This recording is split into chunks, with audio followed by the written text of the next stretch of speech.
are in listen-only mode. Hello everybody, thank you for waiting and welcome to our March webinar. My name is Dan Form and I'm sitting here in London. It's a beautiful day, the sun is shining, it's one of those days where it's a pleasure to be alive. I'm delighted to welcome Juliana Smith Holterhaus today to talk with us. Julie, there are currently just over 100 people listening in, so no pressure there for you. And just a simple piece of housekeeping for everybody. If you have any questions or thoughts during the webinar, please post them in the chat as you would ordinarily do. So at this point, I will introduce Julie. Right, you should now be able to hear a little bit of music. This gives you a clue as to who Julie really is. So her professional introduction: Julie has been part of the Lumi team since 2011 and she leads our New York office. She has a background in academic research. She's just about to finish her PhD in social and cognitive psychology and decision sciences. Now, the explanation for the music: Julie is an ex-professional basketball player. Her ambition, she tells me, is to play for Harlem Globetrotters one day, and of course, in the meantime, to build a successful US business for LumiMobile. So welcome, Julie, and I'll pass over to you. Well, thank you very much for the intro, Dan, and thank you all for joining me. I'm really glad to have the opportunity to speak with everyone today. Our webinar is entitled Reaching the Consumer, Today and Tomorrow. So let's jump right in here. I'm just going to do a brief overview of our agenda and that I'd like to walk through. So first, I'll be touching briefly on some of the general numbers and reach of mobile. We'll then discuss some of the trends of today, and then we'll spend some time talking about how mobile really informs our lives, how it's very much all about people. We'll move on to how mobile informs business and really spend some time highlighting the consumer journey and the applications for business intelligence that are very applicable for today. We'll then touch on tomorrow, referencing what the future might bring, and discuss how it seems very likely that technology will only become closer to our senses as time goes on. Then finally, we'll wrap up with a focus on today with an eye on the future. So before I begin talking about the numbers here, I'd just like to understand the level of experience with mobile that we have on the webinar. Have any of you conducted mobile research already, or are you just getting started? Dan is going to send out a poll so you can participate in the chat window that you'll see as well. So without further ado. Okay, Julie, just let me interrupt there. Yeah, go right ahead. We have about half the people saying that they currently conduct mobile market research, just increased to over 50%. Some people have said they've conducted it in the past, and some people say they're thinking about mobile research. So we have about 80-odd% of people who are either conducting or thinking about mobile market research at the moment. All right, very good. Glad to hear. Thanks, Dan. All right, so we will jump right in here with some numbers. Let me just advance. So nowadays, the rate of mobile growth is practically old news. We know that in 2011, the number of smartphones sold actually exceeded the number of PCs sold. And now in just a few years' time, the number of mobile devices, so iOS, Android, both phones and tablets, as well as Internet-enabled feature phones, will likely dwarf that of the PC. This is really all about the move to mobile, and in the case of many emerging markets, simply leapfrogging the PC altogether. So there are currently 6 billion active mobile phone subscriptions, and that's almost as many humans as there are on the planet. And this statistic is actually a bit dated at this point, so it's likely that we're up to even more than that. And because of this growth, it is with mobile that we're really able to access markets that have historically been very difficult to reach. First off, we're not even close to mobile saturation in many of these markets. We know that 30% of the world's mobile subscribers live in China or India, and last year alone, 22% of mobile phone shipments were to China. So though it might be hard to imagine from a Silicon Valley perspective, 70% of all handset shipments are still feature phones, or some of us like to call them dumb phones. Nevertheless, these phones are Internet enabled, and they therefore provide access to the World Wide Web. Of course, there are all sorts of interesting statistics around mobile penetration in developing markets, but one that really stood out for me was a study that was conducted by UNICEF last year. This study revealed that despite economic hardship, many people continue to invest over 10% of their monthly income in order to stay connected. So clearly, sustaining this connection isn't necessarily easy for many consumers.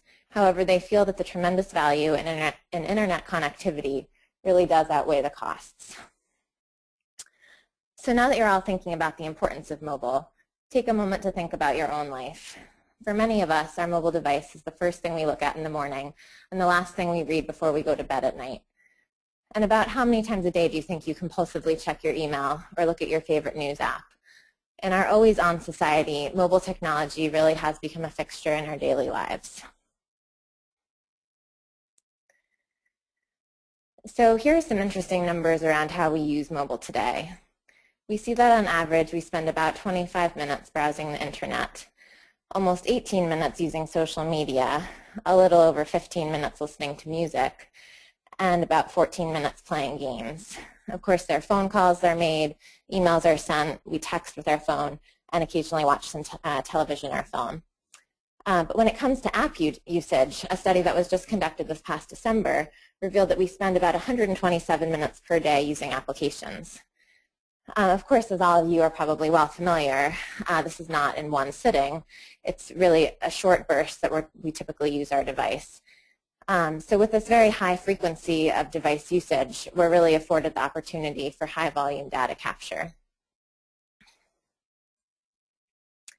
And another interesting fun fact, in the last minute alone, there were 204 million emails sent, 61,000 hours of music listened to on Pandora, 20 million photo views, and 3 million uploads to Flickr. There were over 100,000 tweets, 6 million views, 277,000 Facebook logins, and over 2 million Google searches. And this was all via the mobile device. Now, hopefully that's not the case for all of you who are attentively tuned into this webinar. But either way, these numbers do suggest that we're undeniably connected to our mobile technology. So my guess is that most of you are well aware of how much you use your mobile device. So now let's transition and talk about some implications for the business world. With all of these numbers in mind, it's easy to argue that mobile truly should be the industry standard for learning about the consumer. I think it's easy to suggest that there's no business for which mobile is not relevant. If you're in business, you do need to be in mobile, unless, of course, you can forgo data capture that's relevant, timely, location-specific, and in the moment of the consumer decision as they really search for and consume information. Now, as we've already spent some time discussing, consumers really are predisposed to mobile technology. So I'd ask, can you really afford not to capitalize on this? And then when it comes to informing market research and strategy, mobile really offers a unique and meaningful perspective around how we interact and experience brands and products in our daily life. For most, mobile has become a don't leave home without it kind of item. So it really promotes data capture that is on the go and in the moment. It affords the opportunity to engage with your audience, make it relevant, and capitalize on the chance to be fun and creative with unique incentive structures or location-specific triggers. And in many cases, mobile now provides access to a representative sample, very much on a global scale, but also within specific markets. And when it comes to consumer decision-making, we see that these behaviors are increasingly driven by the opinions and preferences of an exponentially larger global pool of friends, peers, and influencers. And this information is predominantly shared and accessed via mobile technology. If you take a minute to think back to the statistics that we went through around Flickr and Twitter usage, this is a very, very clear statistic. I personally can't remember the last time that I booked a trip without reading reviews on TripAdvisor or Yelp. So some numbers around this to support the argument. We see here in a study run by Nielsen last year that 70% of social media users review the experience of others, 65% learn more about brands or products or services, 53% compliment, and 50% express concern, while 47% share money incentives. So today's consumer is largely informed by the experiences of other consumers, and mobile really allows you to tap into this elusive consumer decision pipeline that can ultimately inform a very successful business strategy. So now let's turn to some of the applications of mobile in the market research space. I hope that a few of these ideas on here look familiar to some of you listening in. Mobile really does lend itself to so much, whether it's ad testing, video concept development, using diary studies, or something along the lines of passive tracking. There are employee surveys, consumer satisfaction reporting. So there are just so many different ways to use mobile technology.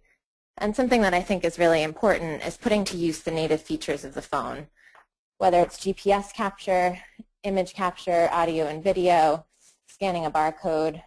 All of these additional features really do enhance the quality of the data as well as the participant experience.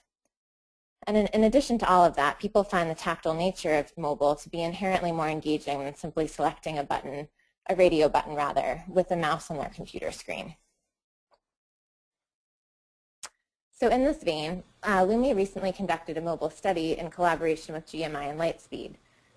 We were able to collect responses from over 3,000 people, 90% of which came within the first day. We had over 2,000 images uploaded. We covered all major regions, and 57% of people reported it as being fun, while less than 1% reported it as boring. So I'd say that those are some pretty nice numbers there that really do speak for themselves. Julie, just let me interrupt you there briefly, Julie. Yeah. We have another question sure. here. Just opened it up. Okay. You previously showed a few different options, so there's just a simple poll been thrown out there to anyone who's still listening. Which of these uses of mobile market research most interests you? It's GoToWebinar, so it's limited to 5 options here, so we'll just get kind of an early read on things. The clear winner at this stage is its diary type of research, but also we now see a lot of people ticking product evaluation, employee surveys, MCAPI accompanied shop. So in order, what's coming back, just so you know, and that can inform where you're talking. Diaries come back as the key area which interests people, then followed by product evaluations, perhaps referencing what you said about audio there, audio and taking photos, then MCAPI, and then employee surveys, then accompanied shops. So diaries, product testing, MCAPI, employee surveys, accompanied shops. Sorry to interrupt. Very good. No, that's great. Thanks, Dan. That's good to hear that. And I would say from my experience, diaries are definitely most popular here in the U.S. But again, there are so many different usages. Okay, I'm glad you jumped in there with that. So, sorry, let me just skip back to my slides here. Okay. So then, in that vein, really, and thinking about ways that we can use mobile today, I now would like to spend a minute talking about the future of business and how mobile plays into all of that. So when it comes to the future of business and the research that informs it, I think it's easy to say that the impact of mobile is colossal. There are different data that needs a different approach, and new research methods will evolve, largely with the evolution of technology, or perhaps trying to play catch-up in a way. But across the board, it's clear that the impact of mobile is and will be huge. And I really feel strongly that there are implications for all of us here. And because the world's economic center of gravity is shifting east and south by means of rapid urbanization and growth, I'd be interested to learn of a business that wouldn't benefit from access to these growing populations. A recent study conducted by McKinsey this past February suggests that by 2025, the shift will create a consumer class with more than 4 billion people, up from 1 billion in 1990, nearly half of which will live in the emerging world cities, which are set to inject almost 25 trillion into the global economy. So again, I think those numbers speak for themselves and are pretty hard to ignore. And while considering the future, it seems quite likely to me that technology will become increasingly mobile, increasingly part of our daily lives, but at the same time, potentially even more convenient. We know that people want to be connected, and technology really enables that. But we also know that there are times when technology can be a distraction. So we'll soon likely be walking around with something on our face, much like the product that Google is developing, Glass, so that we can wear our technology. It's there when we need it, but goes away when we don't. And again, this is bringing mobile technology closer to our senses, closer to assessing the decision-making process. So I hope that these numbers and images have made it clear that today and tomorrow are all about mobility. Mobile is and will be everywhere. Data will be everywhere. Some markets will be mobile only. But because of our constant connectivity, businesses cannot succeed without access to information around consumer insights. If you're in the business of informing strategy and market research, it's imperative that you stay one step ahead of your clients, and mobile is what enables that.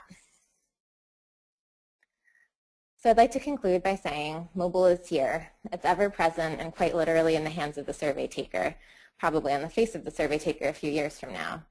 So why not use this technology to engage with people all over the world from all different backgrounds to create a wealth of information that can then create hugely meaningful insight. So with that, I'd like to thank all of you for your time. It's been great having you here today. And Dan, I'm up for any questions that have come in or any comments. But also, you can feel free to email me, email myself or Dan for follow-up as well. Okay, that's good. Right, the first thing we're doing, Julie, without you knowing, is we've just thrown out a question there saying, based on what you've heard today, you're more or less likely to use mobile market research. We'll give it another 5 seconds or so for those remaining 13% of people to vote. Maybe they're going to remain inactive. Oh no, a bit more movement. That's good. Okay, so we come back with 65% of people saying they're more likely to use mobile market research and 35% no difference. Luckily for you, Julie, nobody said, as a result of hearing Julie, I'm less likely to use mobile market research. So that's probably a good thing. Yeah, that's very encouraging. Okay, a few people have thrown some questions across, so we'll go through them. This is always the part that I enjoy most in these webinars because you can't pre-guess what people are going to ask you, and you have to roll with the punches a little bit. So first one came back. The earlier question. Diaries was the most popular option suggested. Julie said that that's the most popular thing in the US. Can you share a little bit more experience on best practice for diaries or on what kind of occasions that diaries are most useful? Sure, absolutely.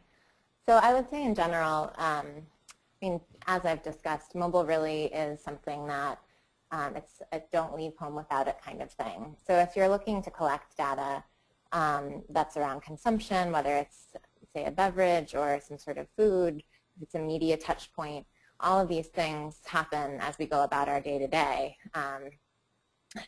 within our daily life. So I just think that because of the accessibility of mobile, because it really is in so many ways an extension of our hand, it's so straightforward to ask people to be submitting this kind of consumption data within a diary study. I would say that having you can have location triggers, you can have notifications that are time specific or behavior specific, and that can really help with participant just connectivity and in general higher participation rates. I would say in general we do see once people have downloaded an application and are actively engaged within the application, we see very high percentages, anywhere from 75 to 85% completion rates with some of our diary studies here in the U.S., and sometimes it's even more than that. And one of the slides that I referenced for the study that we had done with GMI and Lightspeed sample, we had 90% of people respond within the first day of sending something out. So again, because people are so connected to the device, it really is a natural task for them to complete, and it's much easier and more convenient. So for all of those reasons, I think mobile is very tuned into a diary kind of study. That's great. Thanks, Julie. And one of the things that you mentioned there a couple of times has also come up in some of the questions. You talked there about applications and apps, and specifically with diaries, it was wrapped up in that question, so you talked there a lot about apps. Now, I can imagine a specific reason why you're talking about apps for diaries and not for mobile web that we sometimes hear about. Is that the case? Sure. Okay. And just for the benefit of all those listening, what are the main advantages of doing that with an app? Yeah, so of course, because of the convenience of having the mobile technology with you at all times, people go about their daily life, whether they're on a subway or just in an area that doesn't have good internet connection, say they're traveling on an airplane. Most people are inclined to submit these kind of data reports during their downtime or during the in-between. So having the offline capability within a native application is really essential to this kind of study. We actually ran a study in Colombia this past summer, and over the course of the day, some of the researchers were a bit concerned because they weren't seeing the data come in as consistently as they had anticipated. And this was because their participants were simply in areas that just didn't have a stable connection. Excuse me. So it was then at the end of the day when the participants returned home and were on their Wi-Fi network that all of the data was then uploaded. So it really is essential that the data can be saved to the device, and this offline functionality enables that. Okay. Another benefit of the native app, I would say, is the seamless user experience. So really being able to incorporate all the different features of the phone, whether you're asking a participant to take a photo or scan a barcode, all of these features are already within the application. So those are some of the key factors that come into play there. Okay, thanks, Julie. Another question has just come up, which may link to part of your answer there. It's come up from Dave from London. In your experience, what are the drawbacks of asking a respondent to use their data plans to complete research? So possibly that's a leading question there, so shame on you, Dave. So let's rephrase it. In your experience, what are the considerations when asking a respondent to use their data plans to complete research? And I mention it because of your app thing. You know, obviously there's some considerations there, but more generally, has that been an issue? I mean, it's definitely something that we're aware of, and certainly if you're asking somebody to submit a lot of images, that sort of thing, we certainly want to be mindful of asking a participant to use much of their data plan. So again, if it's more convenient to the participant, they could turn the data off as they're going about making their submissions, but then once they're on a Wi-Fi network, that doesn't have to use their data plan. So there are different ways of turning that on and off and keeping that cost down. Of course, it also depends on the incentive structure that's in place, so how much you're reimbursing participants. But ultimately, we want to keep these studies cost effective, so I think being mindful of that, having the offline functionality gives you a lot more flexibility there. Okay, that's fantastic. Thanks, Julie, and hopefully, Dave, that gave some insight as to the thinking around there. And I guess that's going to vary a little bit by market as well. Another question, you talked early on, one of your bullets said that mobile can be creative and fun.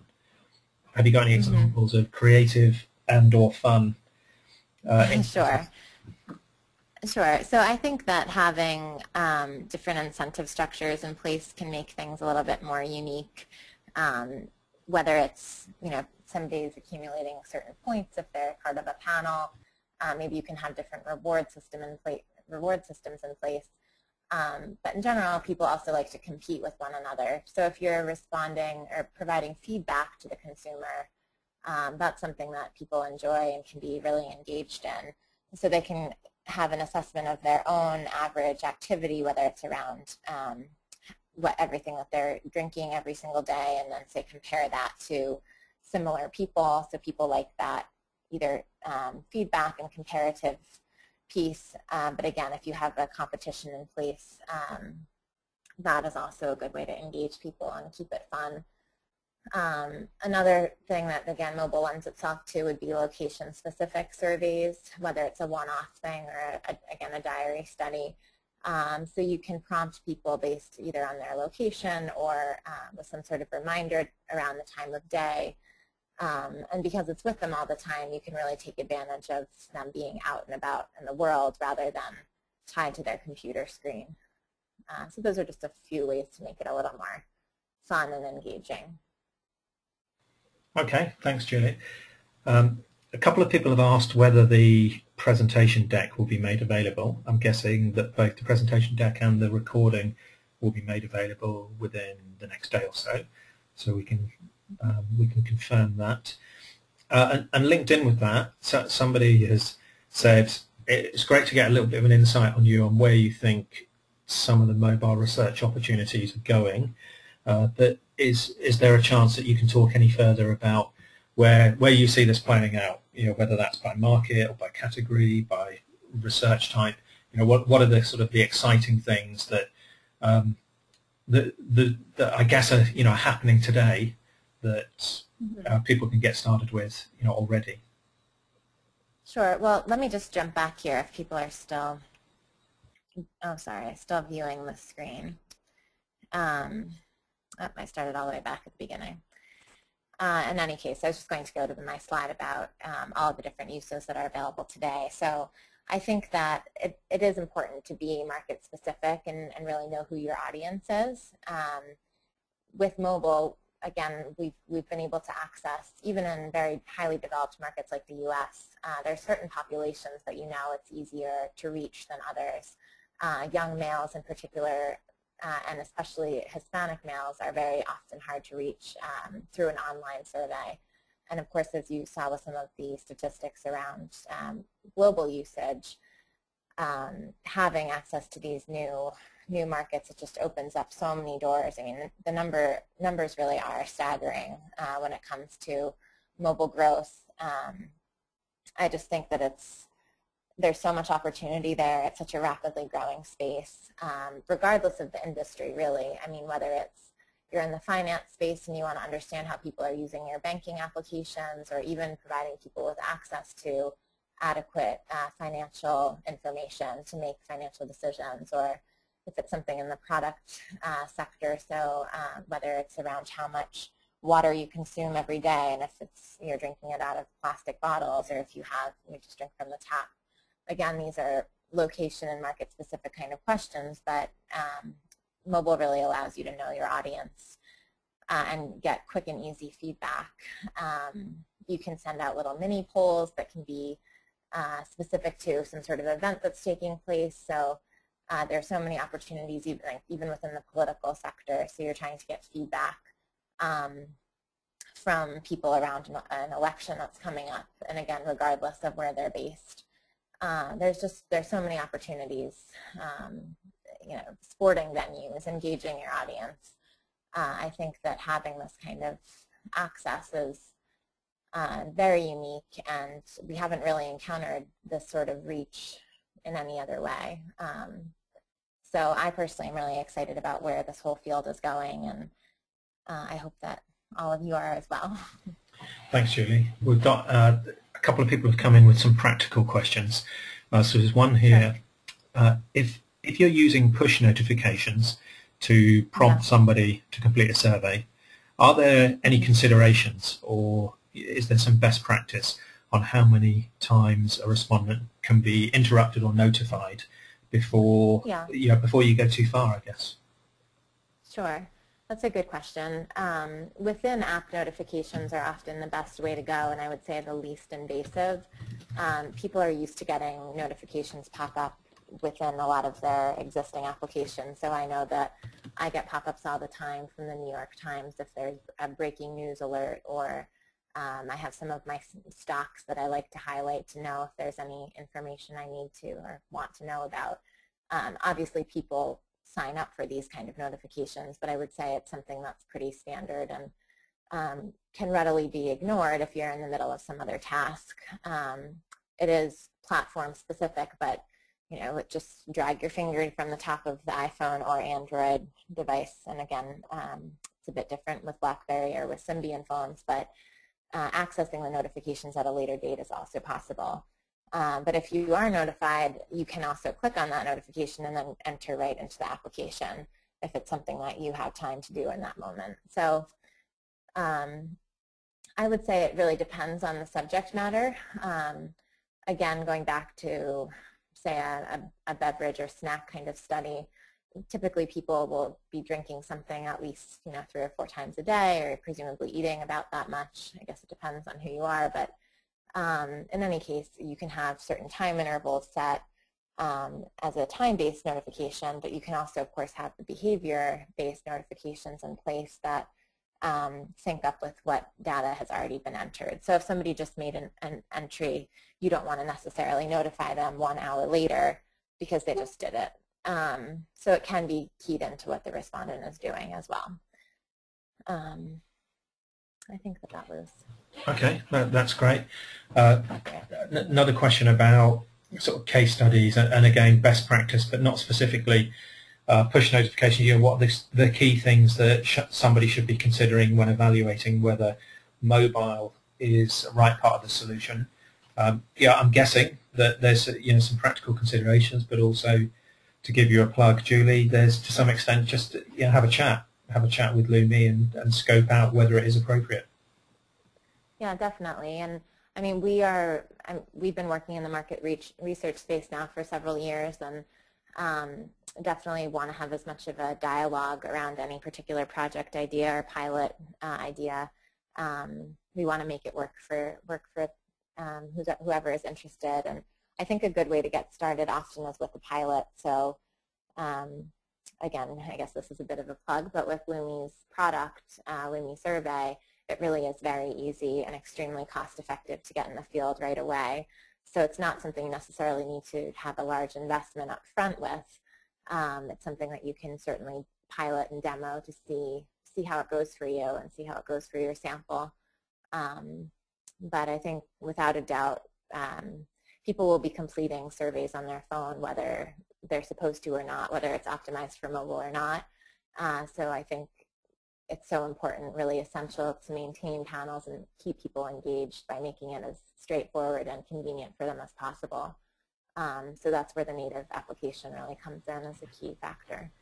Yeah, that's a good point you raised there, and it links up with another question, which is basically, given that so many people are talking about mobile, and a lot of people will highlight the challenges of historically collecting data in one way and then trying to move it to a new method and possibly losing the backward-looking compatibility.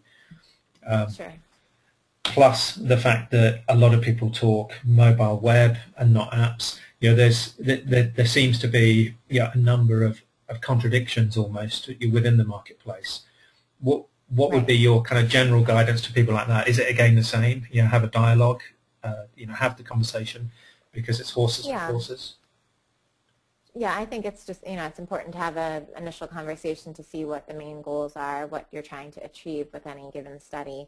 I do think in terms of the native application, it would be one thing if you were building out some huge custom app. Of course, that's going to have high costs associated with it. But if you're doing something that can utilize a product that's out there, of course, like Lumi Survey, it really is, it's not hard to at least give it a try and see how it matches up for you. And I think that any sort of forward-thinking company or business has to at least recognize that because people are now so connected with their mobile device, trends are going to change in a way. And I know that that can be a scary thing, but I think the reality is that having this constant access and so many other additional pieces of information, whether it's an image or a barcode or video, all of these different functionalities, the GPS capture, the data is so enhanced that can, I think, help explain some trends, but it's not hard to describe why, say, something that is really constantly with me all hours of the day would be potentially different in terms of, say, a diary study, for instance. If I'm looking to record every time I have, say, a media touch point or a brand experience, it's much more likely that I'm going to record that over the course of the day as I go about from one thing to the next, rather than if I were just writing it all down on a piece of paper at the end of the day, or if I was just making an entry online at the end of the day. So because it can be in the moment and on the go, it's, I think, it's not a difficult explanation as to why some of the trends might be a bit different. Fantastic, Julie. Right, I'm delighted with this question, which I think will make the last.